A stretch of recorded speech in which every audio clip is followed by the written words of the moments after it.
I want to bring in the president of Gravis Marketing, Doug Kaplan, to discuss some of these numbers that we're seeing out of the Tar Heel state. Doug, thanks for stopping in.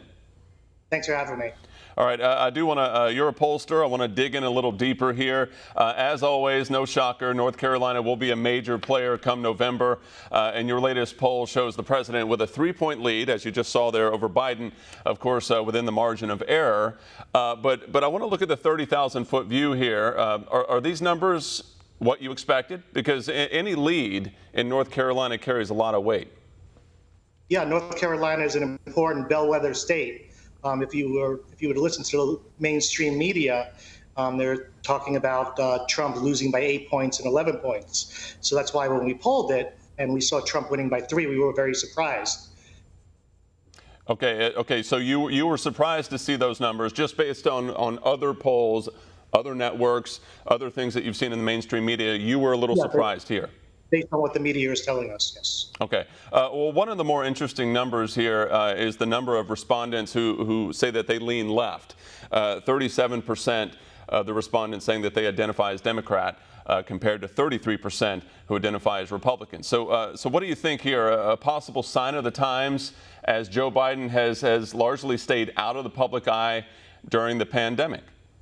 It's that, and a lot of those people are old-style Democrats, older Democrats who are Southern Democrats who really never switched over but vote Republican. Okay, and could that be a lot of what we're seeing out of North Carolina on in every election? I mean, one of the more purple states you could possibly find.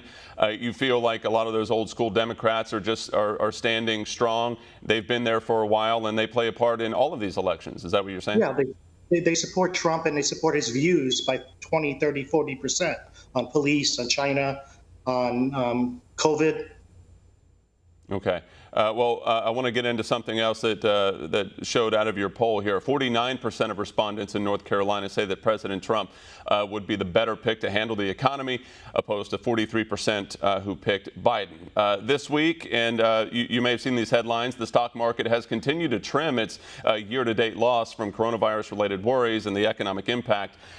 Should supporters of the president then just simply sit back and rest easy that the economy will weigh the heaviest come November and carry him through, or might there be a shift in where the economy falls in the hearts and the minds of voters?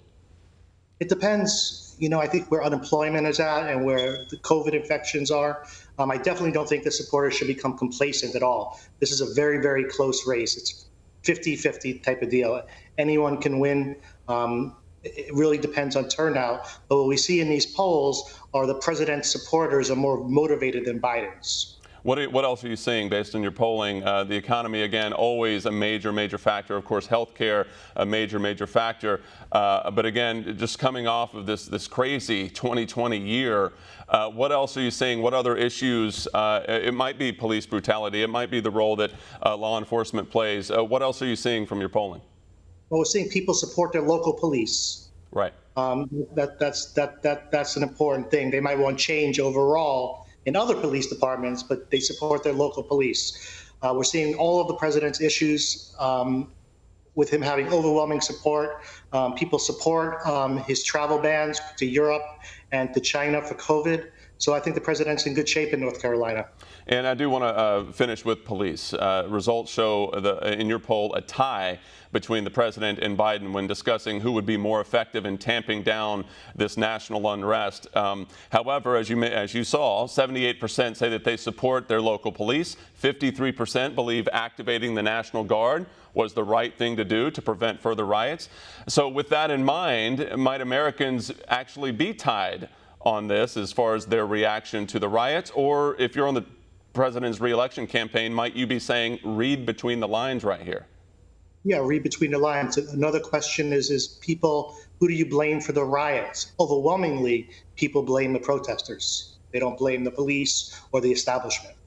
All right. So all in all, based on your polling, which again goes against a lot of the other polls that we've seen come out regarding North Carolina, a crucial state, you find your final thoughts on the polling this time around with regards to Gravis Marketing. I think with a few months to go, the president's in a good position. His supporters should not become complacent, but he's in a good position. All right. Doug Kaplan, president of Gravis Marketing. As always, thanks for your time. Thank you so much for having me. Want to see more videos like this? Click on the link below and subscribe to One American News on YouTube. And call your cable provider and kindly demand that One American News is added to your lineup. Call and subscribe today.